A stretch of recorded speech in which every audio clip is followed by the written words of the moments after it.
Today we're going to talk about alcoholism, alcohol, and its effect upon our employees in this workplace. And you might want to know, why are we spending that much time talking about this particular topic? Well, let me just throw a few quick numbers at you. It's estimated by the National Institute on Alcoholism and Alcohol Abuse that industry loses somewhere between $50 to $100 billion every year due to drinking and its effect upon the employee. Now, that's due to a variety of things, some of which are fairly obvious. There's absenteeism, there's tardiness, there's poor job performance issues. But some of it's not so obvious. For instance, injuries on the job and off the job, overutilization of health care benefits, not only by the alcoholic or the alcohol-abusing employee, but we know from research that their family members are also affected and they overutilize health care benefits. As a matter of fact, many studies show that family members will use health care benefits more than the actual alcohol-abusing or alcoholic employee. It also gets into more subtle areas of cost, such as what's the effect upon the morale of a co-worker? What if you're having to do extra work to cover up for your good buddy that you've worked next to for 15 years because he's hungover or because he's not there on a Monday morning? There are so many different variables here that it's really difficult to put an absolute dollar figure on it. But it's many, many, many billions of dollars annually. In addition to which, there's a tremendous liability in an industry that has safety-related issues such as we have. There are many instances in which companies have had huge settlements because one of their employees, under the influence of alcohol, has injured another employee or just some other innocent victim. For instance, let's say we have a driver who's intoxicated and causes a major accident with injuries and/or fatalities. The liability there is phenomenal. That's why we're trying to talk about alcohol and alcoholism today and its effect upon the employee, and that's why you need to be aware of some of the things about alcohol and how it affects people. And that's what I want to start with. I want to start about, what is alcohol? How does it work? What kind of a drug is it? It's really fairly simple to understand. On the streets, alcohol would be called a downer. We would call it medically a sedative or a hypnotic. Or even better, if you really want to be very accurate about the kind of drug alcohol is, it's an anesthetic. Now, an anesthetic is defined as a drug that puts brain tissue to sleep. And that's precisely how alcohol works. It's very soluble in water, so when we drink it, it's distributed equally throughout our body, and the areas that have the most water in it will have the highest concentration of alcohol. Roughly, it's spread equally. You'll have a little more alcohol in, say, your urine than you will in the brain, because the brain's got a little more fat than urine has. But it's roughly equally throughout the entire body, okay? The more alcohol that gets to the brain, the more brain tissue that's put asleep.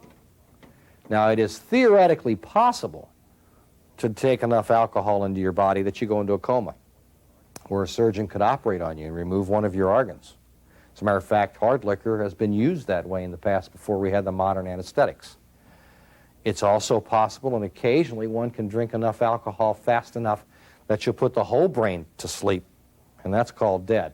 That's usually something you hear in an adolescent or a college student who, on a challenge, chug-a-lugged a large amount of hard liquor, didn't throw it up, falls asleep, and somewhere over the next hour or two, the blood alcohol level gets high enough that they stop breathing. The first concept, alcohol is an anesthetic drug. It works by putting brain tissue to sleep. We're going to talk more about that a little bit later on when we look specifically at the brain. Now, surprisingly, most states use a blood alcohol level of what's known as 0.1, or what's also called 100 milligrams percent. That means the same thing.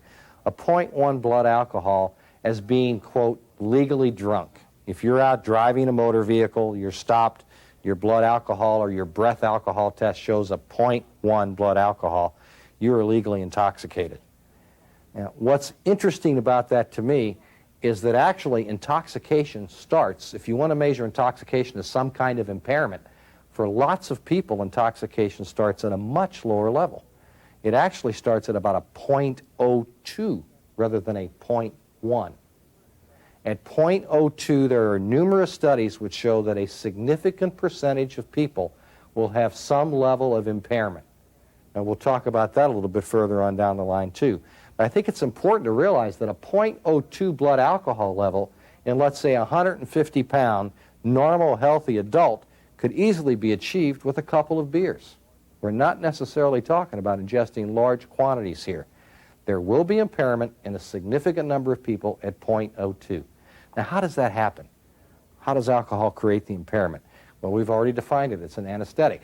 What it really does is it prevents the relay of signals from one brain cell to the next brain cell. A good way to think of the human brain is it's a massive computer with billions and billions of cells that have to communicate back and forth. And they do that by chemicals and electrical activity. Alcohol stops that relaying from cell to cell by putting some of those cells to sleep.